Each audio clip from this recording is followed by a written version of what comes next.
നമസ്കാരം. ഇറാന് നേരെ US ആക്രമണം. ആയിരങ്ങളെ കൊന്നൊടുക്കിയത് ട്രംപ് തന്നെയാണ് എന്നുള്ള കാര്യത്തിൽ തർക്കമില്ലെന്ന്. പ്രക്ഷോഭം അയഞ്ഞു എന്നുള്ള കാര്യത്തിൽ തർക്കമില്ല കേട്ടോ. കാരണം ആ പ്രക്ഷോഭമൊക്കെ നമ്മൾ കഴിഞ്ഞ ദിവസങ്ങളിലൊക്കെ വലിയ വാർത്തയായിരുന്നല്ലോ. ആകാശ യുദ്ധങ്ങളും വ്യോമാക്രമണങ്ങളും ഒക്കെ നടത്തുന്ന തരത്തിലേക്ക് അമേരിക്ക എത്തുന്നു. വലിയ യുദ്ധപ്രതീതി ഉണ്ടാക്കുന്നു. ഇറാനെ തകർത്ത് കളയുമെന്നുള്ള തരത്തിലുള്ള വാർത്തകളും ഒക്കെ വന്നതാണ്. അങ്ങനെ ഒരു വലിയ യുദ്ധത്തിന്റെ സാധ്യതകൾ നിലനിന്ന ഒരു സമയമായിരുന്നു കഴിഞ്ഞ ദിവസം. പക്ഷേ പ്രക്ഷോഭത്തിനൊരു അയവ് വന്നിരിക്കുകയാണ് ഇപ്പോൾ. അതിന് പല കാരണങ്ങളുമുണ്ട്. അതിൽ ഇറാന്റെ ഭീഷണി അടക്കം അതിന് കാരണമായി എന്നുള്ളതാണ് വസ്തുത എന്ന് പറയുന്നത്. പലപ്പോഴും പല കാരണങ്ങൾ അതിനകത്ത് നിരത്തുന്നുണ്ട്. പ്രക്ഷോഭം അയയുന്നതോടുകൂടി പക്ഷേ വാക്പോരുകൾ ഇറാനും US തമ്മിൽ തകർക്കുകയാണ്. അമേരിക്കയും ഇസ്രായേലും ആയിരങ്ങളെ കൊന്നൊടുക്കി എന്നാണ് ആയത്തുള്ള ഖമേനിയുടെ വാദം എന്ന് പറയപ്പെടുന്നത്. അടിച്ചമർത്തൽ എന്ന് പറയപ്പെടുന്നത് വളരെ ശക്തമായിട്ടുള്ള രാജ്യമാണ് ഇറാൻ. അങ്ങനെ ഇറാനിൽ അത്തരത്തിലുള്ള അടിച്ചമർത്തൽ ഉള്ളത് കൊണ്ട് തന്നെ അവിടുത്തെ പ്രതിഷേധം എന്ന് പറയപ്പെടുന്നത് സമ്പൂർണ്ണമായിട്ട് കെട്ടടങ്ങുന്ന ഒരു സാഹചര്യത്തിലേക്ക് എത്തിയിരിക്കുന്നു. ജീവിതം സാധാരണ നിലയിലേക്ക് മടങ്ങിയെങ്കിലും രാജ്യത്ത് ഒരാഴ്ചയായിട്ട് ഇറാനിൽ പല ബന്ധങ്ങളും, അതായത് നമുക്കറിയാലോ, വിച്ഛേദിച്ചിരിക്കുന്നത് നെറ്റ് അടക്കമുള്ള ഇന്റർനെറ്റ് അടക്കമുള്ള കാര്യങ്ങളൊക്കെ വിച്ഛേദിക്കുന്ന ഒരു സാഹചര്യം അവിടെ ഉണ്ടായി. അമേരിക്കൻ ആസ്ഥാനമായുള്ള ഹ്യൂമൻ റൈറ്റ്സ് ആക്ടിവിസ്റ്റ് ന്യൂസ് ഏജൻസിയുടെ കണക്ക് പ്രകാരം പ്രക്ഷോഭത്തിൽ മരിച്ചവരുടെ എണ്ണം എന്ന് പറയുന്നത് ഏകദേശം 3600-ലധികമാണ്. അതിനിടെ പ്രക്ഷോഭ പരിപാടികൾ അയഞ്ഞതോടുകൂടി വാക്പോര് ശക്തമാവുകയാണ് അമേരിക്കയും ഇറാനും തമ്മിൽ. പ്രക്ഷോഭ പരിപാടികളിലൂടെ ആയിരങ്ങൾ കൊല്ലപ്പെട്ടു എന്നുള്ളത് യാഥാർത്ഥ്യമാണ്. അപ്പോൾ അതിനെക്കുറിച്ച് വളരെ കൃത്യമായിട്ട് ഇറാന്റെ പരമോന്നത ആത്മീയ നേതാവായിട്ടുള്ള ആയത്തുള്ള അൽ ഖമേനി സ്ഥിരീകരിക്കുകയാണ്. 1000-ഓളം പേർ മരണപ്പെട്ടു എന്നുള്ള കാര്യം സ്ഥിരീകരിക്കുകയാണ്. എന്നാൽ ഇവരുടെയൊക്കെ ഈ കൊലയ്ക്ക് വഴിയൊരുക്കിയത് അമേരിക്കയും ഒപ്പം തന്നെ ഇസ്രായേലിനും മാപ്പ് കൊടുക്കാൻ കഴിയാത്ത തെറ്റാണ് അവർ ചെയ്തത് എന്നാണ് ഖമേനിയുടെ വാദം. ലോകത്തെ ഏറ്റവും വലിയ ക്രിമിനൽ കൂടിയാണ് US പ്രസിഡന്റ് ഡൊണാൾഡ് ട്രംപ് എന്നാണ് ഖമേനി കുറ്റപ്പെടുത്തുന്നത്. അപ്പോൾ ഇതിന് മറുപടി എന്നോണം നിലവിലെ ഇറാൻ ഭരണകൂടം മാറേണ്ട സാഹചര്യമാണ് ഉള്ളത് എന്ന് ട്രംപ് പറഞ്ഞു വെക്കാൻ ശ്രമിക്കുന്നുണ്ട്. സ്വന്തം ജനതയെ കൊന്നൊടുക്കുന്നത് ഇറാൻ നിർത്തണമെന്നാണ് ട്രംപ് ഇതുമായിട്ട് ബന്ധപ്പെട്ട് ആവശ്യപ്പെടുന്നത്. ഇറാന്റെ കാര്യത്തിൽ എന്ത് വേണമെന്ന് ട്രംപ് തീരുമാനിക്കുമെന്നും പല സാധ്യതകളും മുന്നിലുണ്ടെന്നൊക്കെ വൈറ്റ് ഹൗസ് വ്യക്തമാക്കുന്നുണ്ട്. അതായത് ഞാൻ പറഞ്ഞതുപോലെ യുദ്ധത്തിന്റെ സാഹചര്യത്തെ അല്ലെങ്കിൽ സാധ്യതകളെ നമുക്ക് തള്ളിക്കളയാനാകില്ല എന്നുള്ളതാണ്. അവിടെ പ്രതിഷേധം നടത്തിയ കസ്റ്റഡിയിലെടുത്ത 100 കണക്കിന് വരുന്ന ആൾക്കാരെ വധിക്കാൻ ഇറാൻ നേതാക്കൾക്ക് കഴിഞ്ഞ ദിവസം US പ്രസിഡന്റ് വധിക്കുന്നതിനെതിരെ, അല്ലെങ്കിൽ ഇറാൻ പറഞ്ഞു കഴിഞ്ഞു അങ്ങനെ പ്രക്ഷോഭകരെ വധിക്കില്ല എന്ന് പറഞ്ഞെന്ന ഒരു സാഹചര്യം ഉണ്ടായിരുന്നു. അതുകൊണ്ട് തന്നെ അങ്ങനെ വധിക്കാത്ത ഒരു സാഹചര്യമാണ്. അതിനെ ഡൊണാൾഡ് ട്രംപ് നന്ദിയോടുകൂടി ഓർക്കുകയാണ്. ഇസ്രായേൽ പ്രധാനമന്ത്രി ബെന്യാമിൻ നെതന്യാഹു ഒപ്പം തന്നെ ഡൊണാൾഡ് ട്രംപും ഒക്കെ പ്രതികാരം പ്രതീക്ഷിച്ചിരിക്കണമെന്ന് പ്രമുഖ മതപണ്ഡിതനായിട്ടുള്ള ആയത്തുള്ള അഹമ്മദ് ഖദാമിയും പറഞ്ഞു. അതായത് ഇറാന്റെ അസംബ്ലി ഓഫ് എക്സ്പോർട്ട് ഗാർഡിയൻ കൗൺസിലിലൊക്കെ അംഗമായിട്ടുള്ള ഖദാമിയുടെ വാക്കുകൾ എന്ന് പറയപ്പെടുന്നത് ഈ രണ്ടുപേരും ചേർന്ന് നടത്തിയ വലിയ കൊലപാതകത്തിന്റെ അല്ലെങ്കിൽ വലിയ കൊലപാതകങ്ങളാണ് ഇവിടുത്തെ പ്രതിഷേധങ്ങളിൽ മരണപ്പെട്ടവർ എന്നുള്ള സൂചനയാണ് ഇതുമായിട്ട് ബന്ധപ്പെട്ട് നൽകുന്നത്. അപ്പൊ സത്യത്തില് പശ്ചിമേഷ്യ കത്തുമെന്ന് ഉറപ്പായ നിമിഷങ്ങളായിരുന്നു കഴിഞ്ഞ ദിവസങ്ങളിലൊക്കെ ഉണ്ടായിരുന്നത്. എന്നാൽ ഈ പടയൊരുക്കം തടഞ്ഞത് എങ്ങനെയാണ്? യുദ്ധമേഘങ്ങൾ ഒഴിയുന്ന ഒരു കാലാവസ്ഥ എങ്ങനെ ഉണ്ടായി? ഞാൻ പറഞ്ഞല്ലോ, ആകാശ യുദ്ധങ്ങൾ നടക്കുന്ന ഒരു സാഹചര്യം ഉണ്ടായി. വ്യോമവാഹിനികൾ തയ്യാറായിട്ട് നിന്നു. കപ്പലടക്കമുള്ളവ ബോംബ് സ്ഫോടനത്തിന് വേണ്ടി തയ്യാറായിട്ട് നിൽക്കുന്ന ഒരു കാഴ്ചയുണ്ടായി. പ്രക്ഷോഭം ഇപ്പോൾ തണുക്കുന്ന ഒരു പ്രതീതിയിലേക്ക് എങ്ങനെ എത്തി, എങ്ങനെ ഉണ്ടായി എന്നുള്ള സാഹചര്യം നമുക്ക് മനസ്സിലാക്കേണ്ടതാണ്. അതായത് ഇറാനിൽ ബോംബിടാൻ ട്രംപ് പ്ലാനിട്ടു എന്നുള്ള കാര്യത്തിൽ സംശയമില്ല. പക്ഷെ തൊട്ടടുത്ത നിമിഷം നെതന്യാഹുവിന്റെ ഫോൺ കോൾ എത്തുന്നു. രഹസ്യ നീക്കവുമായിട്ട് അതിനുമായിട്ട് ബന്ധപ്പെട്ടിട്ട് സൗദിയും ഖത്തറും ഒമാനും ഒക്കെ എത്തുന്നു. അപ്പോൾ ഇറാനിലെ ഇസ്ലാമിക ഭരണകൂടത്തിനെതിരെ ഇപ്പോൾ സൈനിക നീക്കം നടത്തരുത് എന്ന് ഇസ്രായേൽ പ്രധാനമന്ത്രി ബെഞ്ചമിൻ നെതന്യാഹു ട്രംപിനോട് ആവശ്യപ്പെടുന്നതോടുകൂടിയാണ് ഈ യുദ്ധത്തിന്റെ ഒരു പ്രതീതി അവസാനിക്കുന്നതെന്ന് പറയാം. ഇറാനെ ആക്രമിച്ചാൽ അത് ഇസ്രായേലിനെതിരായിട്ടുള്ള വലിയ തിരിച്ചടികൾക്ക് കാരണമാകുമെന്ന ഭയമാണ് ബെഞ്ചമിൻ നെതന്യാഹു പങ്കുവച്ചത് ഒരു ഫോൺ കോളിലൂടെ ട്രംപുമായിട്ട്.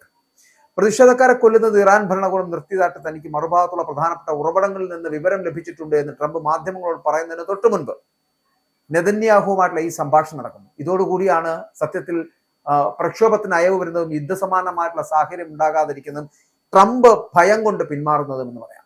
അപ്പോൾ ഇറാനെതിരായിട്ടുള്ള സൈനിക നടപടികളെ കുറിച്ച് ചർച്ച ചെയ്യുവാൻ വേണ്ടിയിട്ട് വൈറ്റ് ഹൗസ് ഉദ്യോഗസ്ഥർ യോഗം ചേർന്ന അതേ ദിവസം Netanyahu US vice president JD വാൻസിനുമായിട്ട് സംസാരിക്കുന്നു. ആ സംസാരത്തിന് ശേഷമാണ് ട്രംപുമായിട്ടുള്ള ഫോൺ കോൾ സംഭാഷണം നടക്കുന്നത്. അപ്പോൾ ഇതിനൊക്കെ കാരണമായി പറയുന്ന കാരണങ്ങളിലേക്ക് പോകുമ്പോൾ ട്രംപ് അടുത്ത നിമിഷം ഇറാനെ തകർക്കുന്നതിന് വേണ്ടിയുള്ള സകല ശ്രമങ്ങളും, ബോംബിട്ട് നശിപ്പിക്കുന്ന സകല ശ്രമങ്ങളും നടത്തുകയായിരുന്നു. അവിടെയാണ് ഖത്തറും ഒമാനും സൗദിയും ഒക്കെ ഇടപെടുന്നതും ഒപ്പം തന്നെ ബെഞ്ചമിൻ നെതന്യാഹുവിന്റെ ഫോൺ കോൾ എത്തുന്നതും.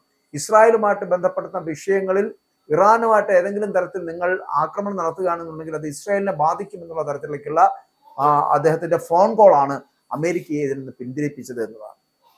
അതുമാത്രമല്ല, സൗദി അറേബ്യ, ഖത്തർ, ഒമാൻ എന്നീ രാജ്യങ്ങൾ നടത്തിയ ചർച്ചയുടെ ഫലം അതും ഇത്തരത്തിലൊരു സ്ഥിതിവിശേഷം ഉണ്ടാക്കി എന്നുള്ളതാണ്. ഇറാനെ ആക്രമിച്ചാൽ അത് പശ്ചിമേഷ്യയിൽ ഗുരുതരമായിട്ടുള്ള ആഘാതം ഉണ്ടാക്കുമെന്ന ഭയം ട്രംപുമായിട്ട് പങ്കുവയ്ക്കുകയായിരുന്നു ഇവരെല്ലാവരും. ഡിസംബർ 28 ആരംഭിച്ച പ്രക്ഷോഭമാണ്. ആ പ്രക്ഷോഭത്തിൽ ഇതുവരെ ഏകദേശം 3400-ലധികം ആൾക്കാർ മരിച്ചു എന്നുള്ളതാണ് അനൗദ്യോഗികമായിട്ടുള്ള കണക്കുകൾ എന്ന് പറയുന്നത്. 3 ആഴ്ചയോളമായി ഇറാന്റെ തെരുവുകളെ പിടിച്ചുലച്ച ബഹുജന പ്രക്ഷോഭം സത്യത്തിൽ തകർത്ത് തരിപ്പണമാക്കുകയായിരുന്നു ഒരു നാടിനെ. അതിനെ ഒരു ചെറിയ അയവ് വന്നിട്ടുണ്ട്, അല്ലെങ്കിൽ തണുക്കുകയാണ് ഇപ്പോൾ അവിടുത്തെ ഈ പ്രക്ഷോഭങ്ങൾ എന്ന് പറയാം. കഴിഞ്ഞ ദിവസങ്ങളിലൊക്കെ കാര്യമായിട്ടുള്ള സംഘർഷങ്ങളോ അക്രമ സംഭവങ്ങളോ ഒന്നും ഉണ്ടായിട്ടില്ല എന്നുള്ള റിപ്പോർട്ടുകൾ വരുന്നുണ്ട്. അതേസമയം പ്രക്ഷോഭകരെ ഭീകരരായിട്ട് മുദ്രകുത്തിയുള്ള അറസ്റ്റ് തുടരുമെന്ന് ഇറാന്റെ ദേശീയ മാധ്യമം അടക്കം റിപ്പോർട്ട് ചെയ്യുകയാണ്. ഇന്റർനെറ്റ് സേവനം ലഭ്യമല്ലാത്തതിനാൽ സ്റ്റാർലിങ്ക് ഉപഗ്രഹ ഇന്റർനെറ്റിലൂടെ വീഡിയോകളും ചിത്രങ്ങളും പുറത്തെത്തിക്കുന്നവരെ ലക്ഷ്യമിട്ടുകൊണ്ടുള്ള ചില പ്രസ്താവനകൾ കൂടി ഇറാനിൽ നിന്ന് വരുന്നുണ്ട്. അപ്പോൾ പ്രക്ഷോഭം അമർച്ച ചെയ്യുന്നതിന്റെ ഭാഗമായിട്ട് ഒരാഴ്ചയായിട്ട് രാജ്യത്ത് ഇന്റർനെറ്റ് സേവനം വിച്ഛേദിച്ചു. അപ്പോൾ അതിനിടെ തന്നെ ജനങ്ങളെ തൂക്കിലേറ്റാൻ ഇറാന് പദ്ധതിയില്ല എന്ന് വിദേശകാര്യമന്ത്രിയായിട്ടുള്ള അബ്ബാസ് അരാഗ്ചി അറിയിക്കുകയും ചെയ്തു. പ്രക്ഷോഭം അടിച്ചമർത്തുവാൻ കരുക്കൾ നീക്കിയവരെന്ന് പറഞ്ഞ് ഇറാനിലെ 12ഓളം വ്യക്തികൾക്കും സ്ഥാപനങ്ങൾക്കും അമേരിക്ക സാമ്പത്തികമായിട്ടുള്ള ഉപരോധമടക്കം ഏർപ്പെടുത്തുകയും ചെയ്തു. അതേസമയം ഇറാനെ ആക്രമിക്കുന്നതിനുള്ള സൈനിക നടപടികൾ ട്രംപ് മാറ്റിവെച്ചിട്ടില്ല എന്നും അദ്ദേഹത്തിന്റെ തീരുമാനം ഇപ്പോഴും ഇറാനിയൻ ഉദ്യോഗസ്ഥർ ശേഷിക്കുന്ന പ്രതിഷേധങ്ങളെ എങ്ങനെ കൈകാര്യം ചെയ്യുന്നു എന്നതിനെ ആശ്രയിച്ചിരിക്കുന്നു എന്നുമൊക്കെയാണ് അമേരിക്ക വ്യക്തമാക്കുന്നത്. അതുകൊണ്ട് ഞാൻ പറഞ്ഞതുപോലെ യുദ്ധം എന്നുള്ളത് അവസാനിച്ചു എന്നും അവിടെ ഒരു ശാന്തമായിട്ടുള്ള അന്തരീക്ഷം ഉണ്ടായെന്നും നമുക്ക് ഒരിക്കലും സ്വപ്നം കാണാൻ കഴിയില്ല. കാരണം അമേരിക്കയാണ്, മറ്റൊന്ന് ട്രംപാണ്.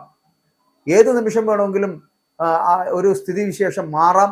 മാനസികാവസ്ഥയിൽ മാറ്റമുണ്ടായാൽ അപ്പോൾ തന്നെ ട്രംപ് യുദ്ധത്തിന് തയ്യാറാവും. അത് അമേരിക്കയെ മാത്രമല്ല ഇല്ലാതാക്കാൻ പോകുന്നത്, ഇസ്രായേലിനെ, ഖത്തറിനെ, സൗദിയെ, തുർക്കിയെ അടക്കമുള്ള പല രാജ്യങ്ങളെയും അത് നാശത്തിലേക്ക് നയിക്കുന്നുള്ള കാര്യത്തിൽ തർക്കമില്ല. കാരണം ഇറാൻ മുന്നറിയിപ്പ് ഈ രാജ്യങ്ങൾക്കെല്ലാം നടത്തിയിട്ടുണ്ട്. UAE-ക്കാണെങ്കിലും ഖത്തറിനാണെങ്കിലും സൗദിക്കാണെങ്കിലും ഒപ്പം ഇസ്രായേലിന് നൽകിയിട്ടുണ്ട്.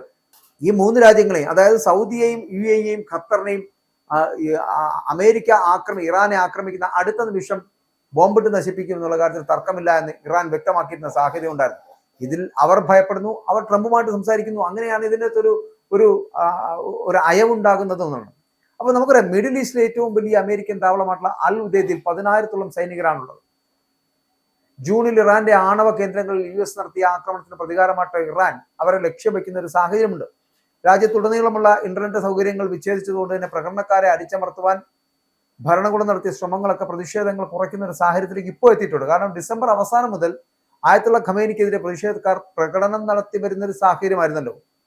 പതിറ്റാണ്ടുകളിലെ ഏറ്റവും വലിയ പ്രതിഷേധങ്ങൾ ഒന്നായിട്ട് ഇത് നമ്മൾ കാണേണ്ടി വരും. 3 ആഴ്ചയോളമായി ഇത്തരത്തിലുള്ള ഭരണവിരുദ്ധ വികാരം അല്ലെങ്കിൽ ഒരു പ്രക്ഷോഭം ഇറാനിൽ നടക്കുന്നു.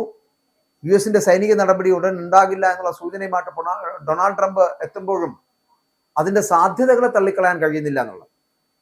പ്രക്ഷോഭരെ കൊന്നൊടുക്കുന്നത് ഇറാൻ ഭരണകൂടം നിർത്തിയെന്ന് വിവരം ലഭിച്ചതിന്റെ അടിസ്ഥാനത്തിലാണ് താൻ ഈ യുദ്ധത്തിൽ നിന്ന് പിന്നാക്കം പോകുന്നത് എന്നുള്ള വലിയ വീരവാദമൊക്കെ ട്രംപ് പറയുമ്പോഴും സത്യത്തിൽ ഇറാന്റെ വളരെ കൃത്യമായിട്ടുള്ള മറുപടികളാണ്.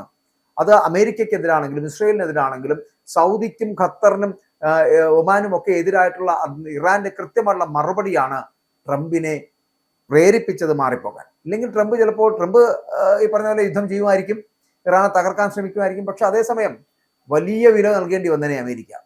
അപ്പൊ അതുകൊണ്ട് തന്നെയാണ് ഇപ്പോൾ അതിൽ നിന്ന് പിന്മാറിയിരിക്കുന്നത്. അതിനിടെയാണ് ഇടപെടുമെന്ന വാക്ക് പാലിക്കണമെന്ന് പറഞ്ഞുകൊണ്ട്, അതായത് ഈ പ്രക്ഷോഭയുടെ കാര്യത്തിൽ ഇടപെടുമെന്നും അവിടെ വലിയ സാഹസം നടത്തുമെന്നൊക്കെ അമേരിക്ക പറഞ്ഞിട്ടുണ്ടായിരുന്നല്ലോ, ട്രംപ് പറഞ്ഞിട്ടുണ്ടായിരുന്നു. അപ്പൊ ഇറാന്റെ നിഷ്കാസിതനായിട്ടുള്ള ക്രീഡാവിഷയമായിട്ടുള്ള റസാ പൗലി അവിടെ ഉണ്ട്. അയാൾ അമേരിക്കയോട് ആവശ്യപ്പെടുന്നത് എങ്ങനെയാണ്, നിങ്ങൾ ഇടപെടുമെന്ന് പറഞ്ഞിട്ട് എന്തുകൊണ്ട് വാക്ക് പാലിച്ചില്ല എന്നാണ്.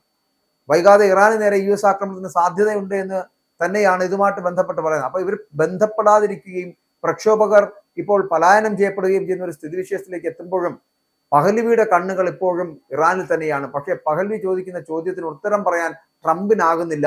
മാത്രമല്ല, ആക്രമണത്തിന്റെ സാധ്യത, അമേരിക്കയുടെ ആക്രമണത്തിന് സാധ്യതയുണ്ട് എന്ന് ചൂണ്ടിക്കാട്ടി സൈന്യത്തോട് ഒരുങ്ങിയിരിക്കാൻ ഭരണകൂടം നിർദ്ദേശിച്ചതായിട്ട് ഇസ്രായേൽ മാധ്യമങ്ങളടക്കം റിപ്പോർട്ട് ചെയ്യുന്നത് എന്തുകൊണ്ടാണ് എന്നൊരു ചോദ്യം വരുന്നുണ്ട്.